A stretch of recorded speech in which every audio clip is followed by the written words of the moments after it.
A'udzu billahi minasyaitonir rajim. Bismillahirrahmanirrahim. Assalamualaikum warahmatullahi wabarakatuh. Apa kabar anak-anak Ustadz? Semoga dalam keadaan sehat walafiat dan dalam rahmat dan hidayah Allah Subhanahu wa taala. Amin ya rabbal alamin. Sebelum kita memulai pembelajaran pada hari ini, marilah kita berdoa. Bismillahirrahmanirrahim. Rabbi zidni ilman warzuqni fahma. Ya Allah, tambahkanlah ilmu kepada hamba dan anugerahkanlah kepada hamba pemahaman yang benar. Amin ya rabbal alamin.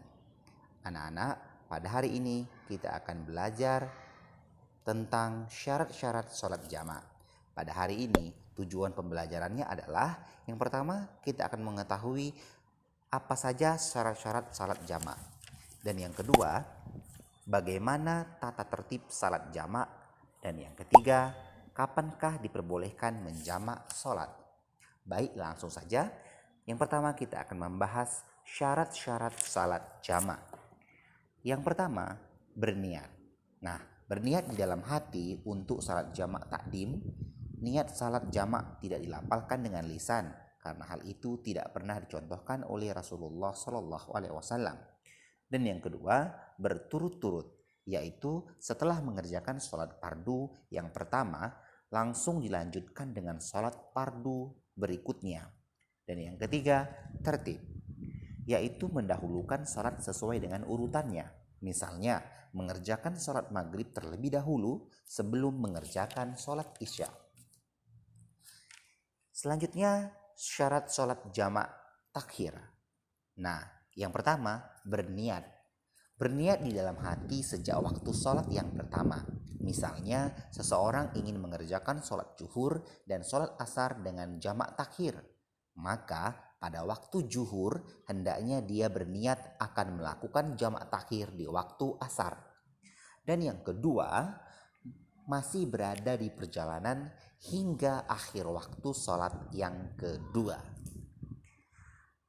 Selanjutnya, tata tertib salat jamaah. Selain waktu memenuhi syarat-syaratnya, salat jamaah harus dikerjakan sesuai tata tertib sebagai berikut.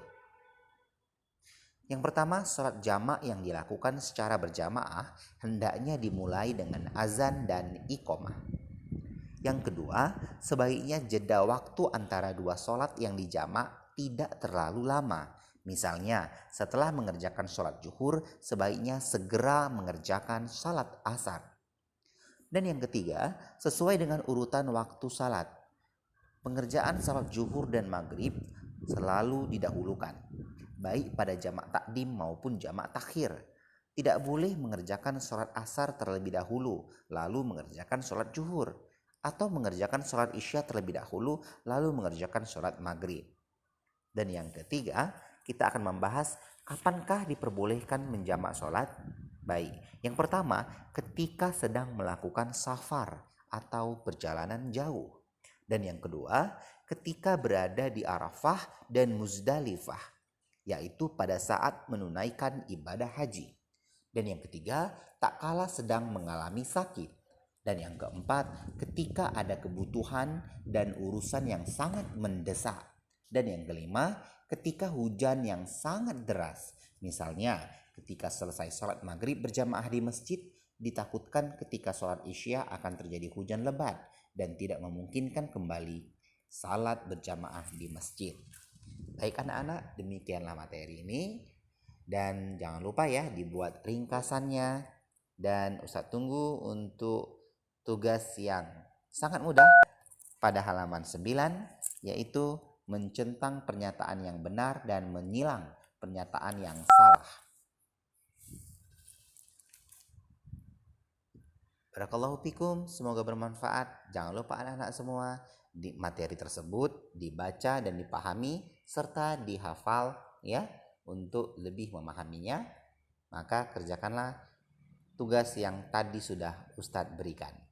Jazakumullah khair. Assalamualaikum warahmatullahi wabarakatuh.